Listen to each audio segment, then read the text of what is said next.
So guys वैसे तो मुझे बजीज़ पैरॉट पालते हुए काफ़ी टाइम हो चुका है, पर कुछ दिनों से कुछ कमेंट्स आ रहे थे जिसमें हमारे दोस्त लोग ये कह रहे थे कि सर बजीज़ पैरॉट को आसमान में रिलीज़ कर दीजिए, या फिर कई लोग ये कह रहे हैं कि इन्हें ऐसा कैद करके मत रखिए।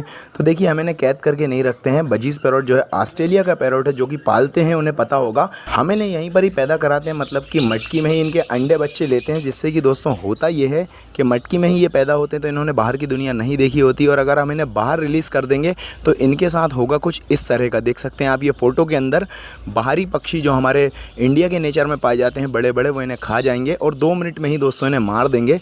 तो इससे बेटर तो ये है कि हम इन्हें यहाँ पर रखे हुए हैं। और देखिए आप यहाँ पर ये कितने ज़्यादा खुश हैं और कितने अच्छे से रहते हैं। इनके पेयर बना के यहाँ पर ये अंडे बच्चे भी करते हैं।